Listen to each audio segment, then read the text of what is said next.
So we are going to continue to see the postmodernism art. So in the last meeting, we learned abstract expressionist and pop art, and the photorealism, minimalism, installation art, conceptual art, video art, feminism, right? So today we're gonna see the 80s and 90s postmodernism art. So again, the art movements and the art trends had changed, had shifted from the Europe to the United States around the World War II, since the foundation of the Museum of Modern Art in New York City. So we learned the New York School and 60s and 70s art movement, the last meeting, excuse me. So today we're gonna see the postmodernism art.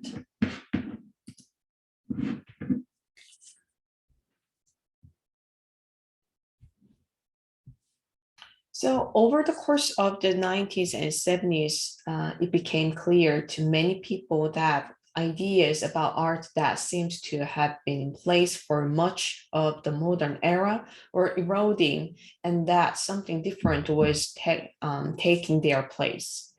This new climate of thought came to be called postmodernism.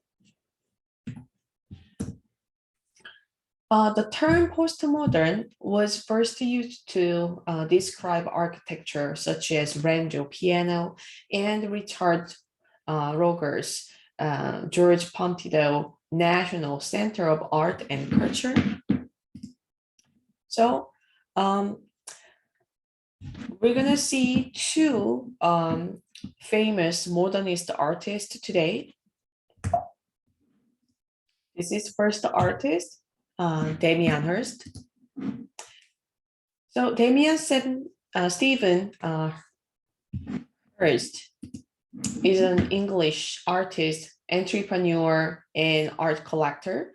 And he is one of the young British artists who dominated the art scene in the UK during the 1990s. And he is reportedly the United Kingdom's richest living artist.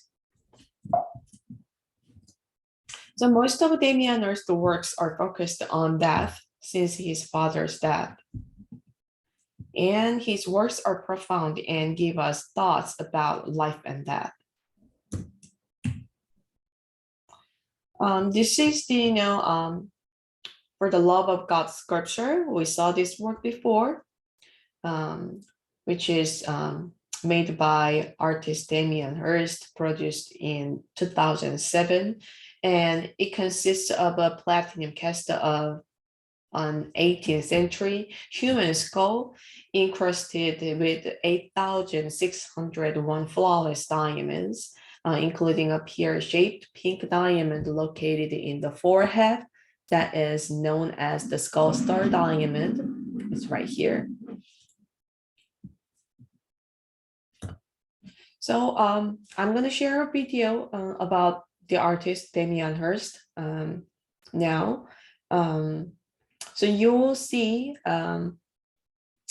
his interesting works of art with with his creative angles for the life and death. There are 13 sections of the exhibitions.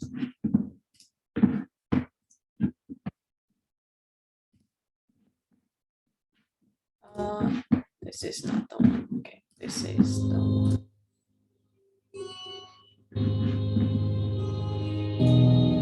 My name's Annie Gallagher. I'm curator of this Damien Hirst exhibition at Tate.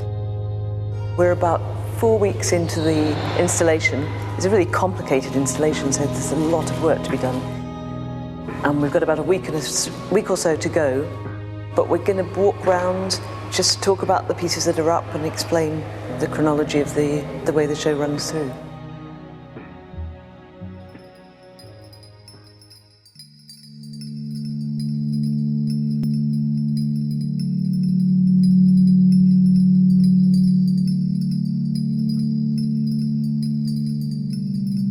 I was saying that in here there's lots of things that I'm embarrassed about.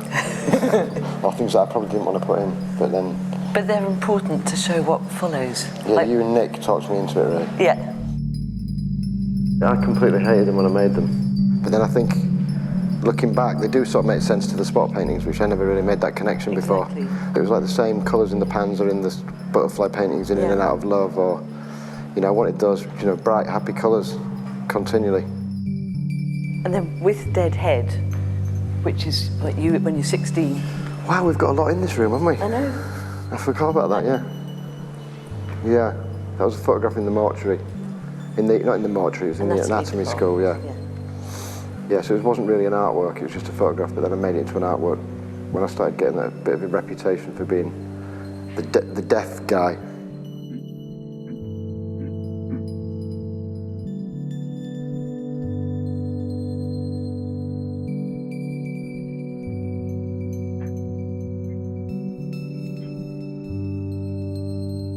It seems smaller to me now. Really? It's weird. Yeah, nasty piece. Yeah. There's just a desire to make art that was more real and about something important. You know, I kept thinking, I loved minimal art, but I kept thinking it's not about anything, and it sort of, you know, kept frustrating me. So in a way, the cabinets worked like a box to protect things. So I took that a bit further and just, you know, I just thought I'm gonna own this space or something, you know.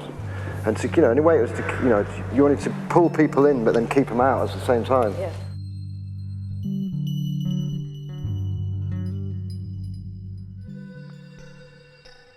I always just thought, you know, you should never let lack of money get in the way of an idea or, of, you know, something like that. And then, obviously, when I was a kid, I'd seen Jaws. I thought, why can't we do a big shark? But I just immediately thought it's got to be big enough to eat you, and then in a volume of liquid that would be big enough to frighten you. Because the fear of it, you know, I remember walking through Richard Serra at the Saatchi Gallery and just thinking halfway through, God, this could fall on me and kill me. And sort of having being physically frightened of a sculpture. You know, the fear of these sharks is an unreasonable fear, but it's a good way to kind of tap into that fear of death, which is probably a reasonable fear. And large volumes of water are quite frightening anyway, in their own right. And what did you think when you finally saw it? Was it the effect you wanted to achieve? Yeah, it was like do-do, do-do-do-do-do-do-do. It's like the Jaws music.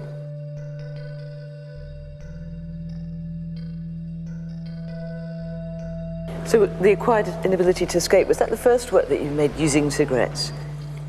Yeah, I think it probably was. And then afterwards came the rows of stubbed out. Yeah, I got asked in an interview recently where they said to me, you said in an interview, because I don't smoke anymore, they said you once said you don't trust people who don't smoke. Did you say that? Yeah, I did in an interview, yeah. And they said, what do you say now? And I said, I don't trust people who do. Do you still smoke? Yes. Yeah. I'd love you, really.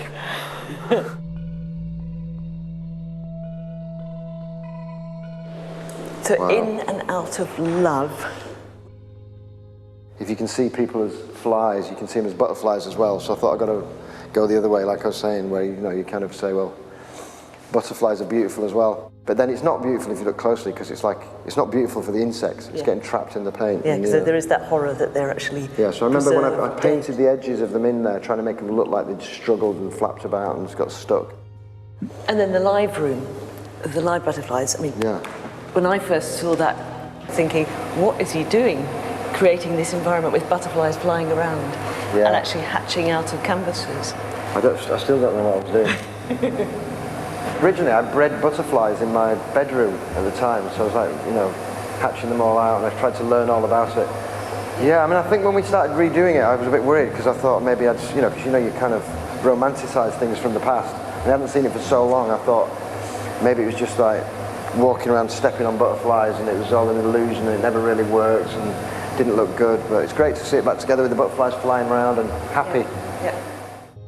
So nice to go in there, but then so nice to get out. Oh, they look great. Oh, fantastic.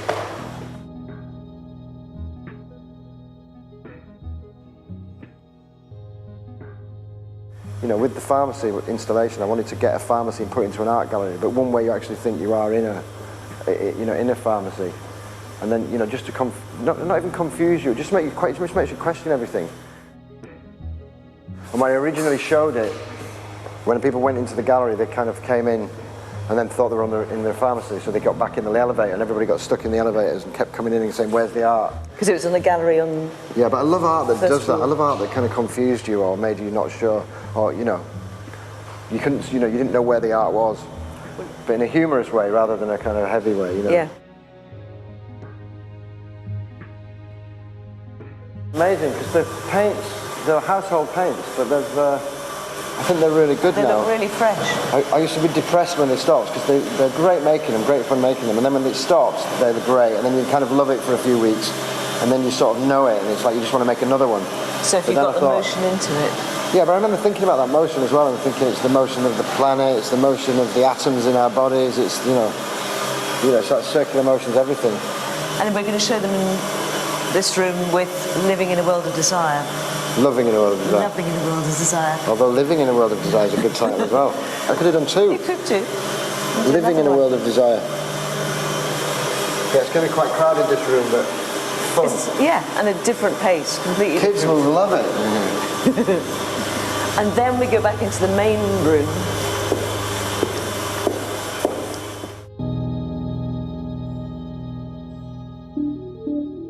When I first did the first spot paintings, I did it as an endless series, and then I thought I should name them after drugs, and I got a book of drugs. I thought I'm going to do every drug under the sun, every drug known to man, for every painting, so it became this endless, infinite series, and I love that idea conceptually. I actually thought I'll start an endless series, but I'll stop somewhere, and but then I just keep coming up with other ideas where, like, this is a huge one, and it looks, it's totally different to one with 4 spots. So actually, the difference in the paintings was so great that I just kept making them, and then coming up with another idea and making another. Mother and Child Divided, but that was the first piece where you cut the animals in half.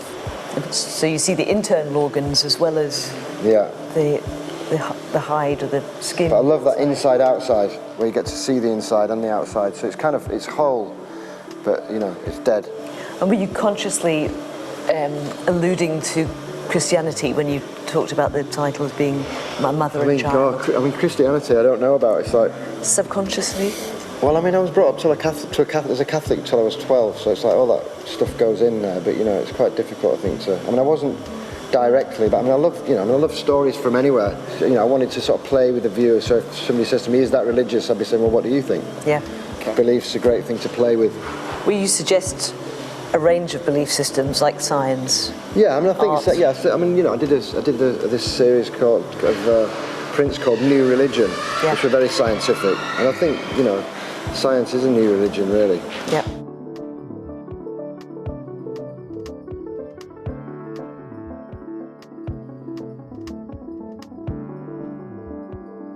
Well, after I'd done pharmacy, I was kind of hijacking everything from all walks Scientific of the scientific environment. world. Yeah.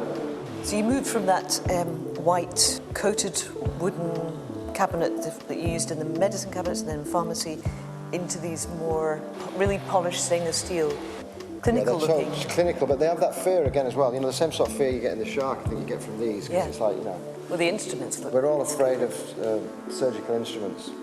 But why do we feel kind of comforted by medicine, and yet surgery makes us terrified in that they're both supposed to help cure you? Yeah, I suppose it's a kind of invasive procedure, isn't it, Exactly. surgery?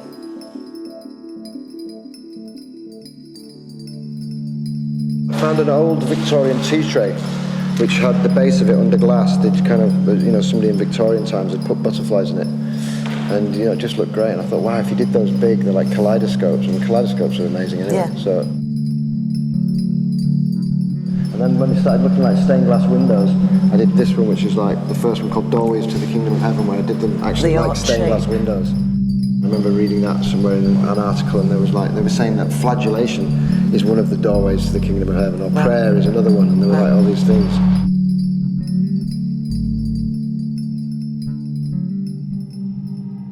So the flies that are buzzing around in 1,000 years, here you harness them and they adhere to the canvas.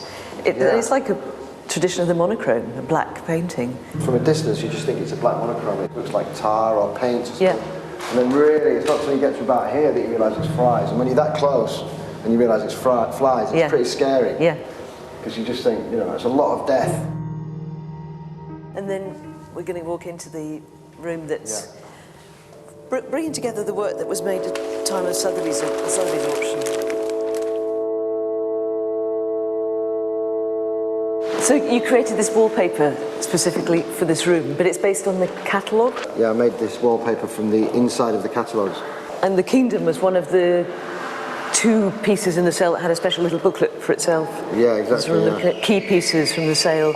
And it's another shark, something that you made very early on, and then 2008 you returned to it. And everything in the sale in a way is a kind of return. Yeah, well, I made everything in that. Yeah, I wanted everything in the sale to be 2008 and just have like this big, huge, you know. It was kind of like an event, really, wasn't it? Yeah, it was.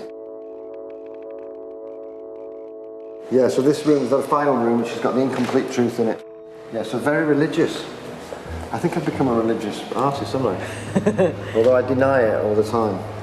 But when you use this title, The Incomplete Truth, what were you suggesting? I mean, I've always loved those statements. The never let the truth get in the way of a good story. Yeah. And, you know, I mean, I think when you attach that to religion, it has a lot of resonance. But the symbol of the dove is like, it's both a secular symbol of peace. Yeah, well, you look at it, it looks like a dove flying in the sky, but it's actually a dove trapped in liquid. So it's like it has hope, but it doesn't have hope. But the art can give us hope, I think, but religion can't. But you like all these works that say one thing and then deny it at the same time. Yeah, I mean, absolutely. I mean, I don't think there are answers. I think there are only questions, and I think it's, you know, for viewers to decide what the answers are. Yeah.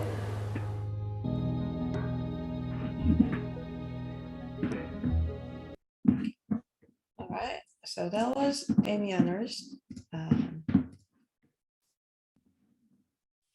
British artist.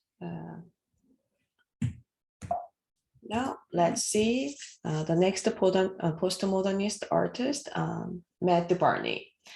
Matthew Barney is an American contemporary artist and director who works in the fields of sculpture, film, photography, and drawing, and whose works explore intertwining connections between geography, biology, geology, and mythology, as well as themes of conflict and failure.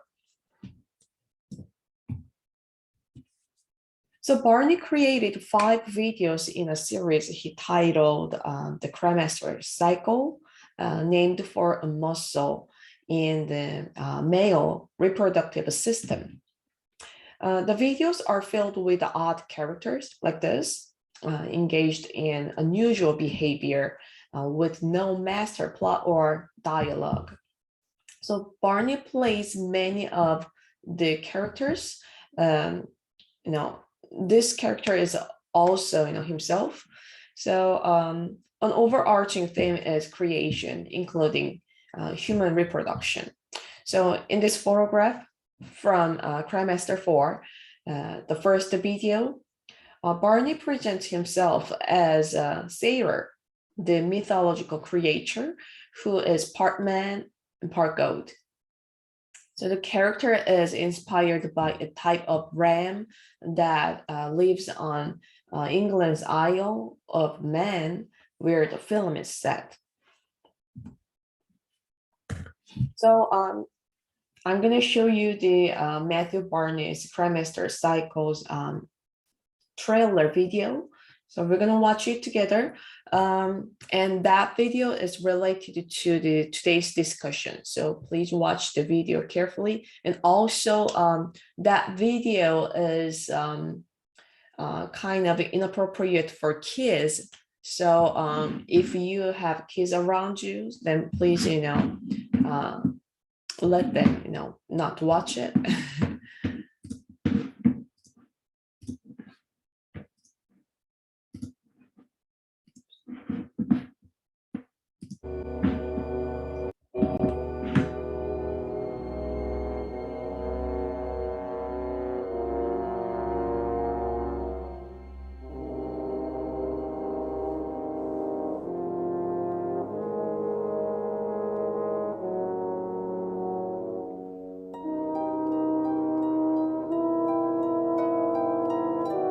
And this is about the conflict and failure.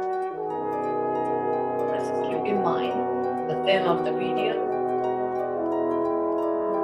And let's see how the artist expressed that, the theme, conflict, and the failure through this video.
How is the video?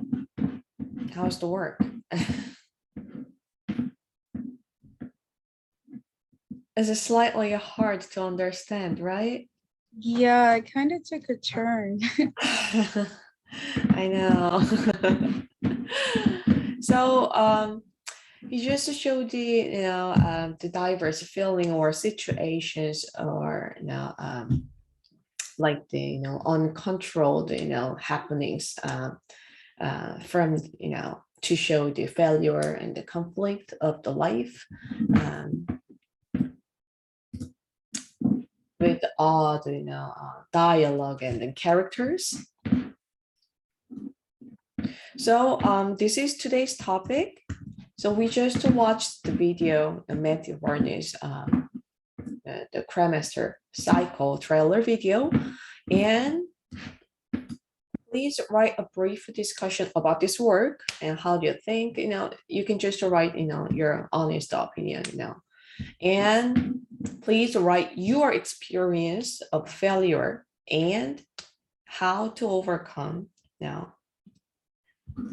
So that is today's discussion topic, and everyone listen, this is very important. By next Monday, you have to submit the final sketchbook submission, right? Again, the due date is next Monday, April 25th, midnight. And like I said before, late submission is not acceptable. You must submit the final sketchbook submission by next Monday. And also, if you have any other late submissions, then you have to post it and let me know by next Monday. And also, the sketchbook submission file form is provided in week 15. So right underneath this final sketchbook submission turning page, you will see here a PowerPoint file attached. When you click this, it's gonna be automatically downloaded in your computer. So when you open the file, it looks like this. So it has a cover page with the course number, and please write your name here, right underneath the title on the cover page.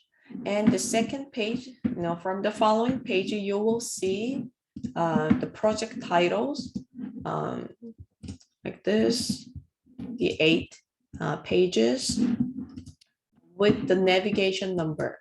So the sketchbook 2.2, so which means this is from the week 2-2, the activities. So you can find it easily, because you have to take a picture of your finished work and then paste your work on each page. And I need you to write a short description about your work.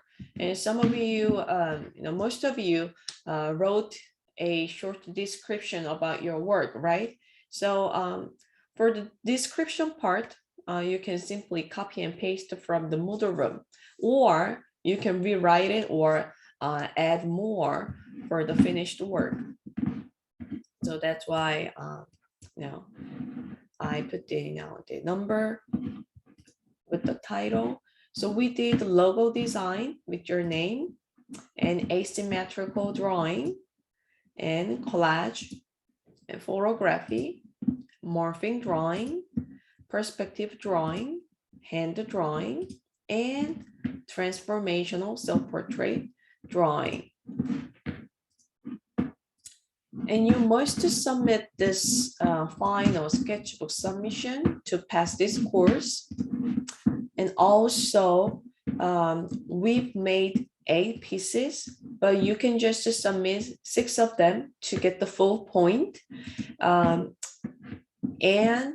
if you submit all the 8 pieces, 8 completed artworks, then you will get extra credit to upgrade your grade. And please upload your sketchbook submission file in this turning page. If you have any trouble to upload your file, then please send it to me by email. Any question about the sketchbook project, this final sketchbook submission? No? Are we good? I'm good, at least. All right. And next week, we have a final exam. So on Tuesday, we're going to review all the chapters together for the final exam. And on Thursday, you're going to take the final exam and the course will be over. Any question about the schedules? No question. All right. So today's meeting is done. So please complete your artworks and then post your works here in this week 15 final sketchbook submission turning page. And also, if you didn't submit any assignments or participation activities, then please do it as soon as possible. After next Monday, I'm not gonna receive any late submission. Have a great day, everyone, and see you next week. Bye. Bye, Professor. Professor. Bye, everyone. Bye. Professor. Have a great day. Professor, Yes, Jess? I have a question in terms of the oh my God, the final sketchbooks, right? Submissions? So it's all the artworks we've done throughout the course, right? That's right. And usually when I didn't know it's not that I didn't know, it's just like when I'm doing the artworks, right? What I usually do is, I try to complete them as much as I can. So Usually Oh. they're already completed. Oh, then good for you. You can just copy and paste all the artworks, and then just to paste that works in this form. That's all. Got it. Yeah. In terms of the artworks too, right? You said we had to color some of them. If it is the color work, sometimes you do like black and white work, then you can just leave like the black and white. Oh, if we don't have like colors, we sorry, It's all right. like shading, right? Mm-hmm. We could also do like, so like for example, say we're doing like black and white, I could like shade them with a pencil to make it That's look right. like a black and white, like That monochromatic, right? That's right. Okay, perfect. Well, I'll get to that then. Thank you so much, Professor. You're See welcome. Have you a next great week. day. Bye Bye. bye.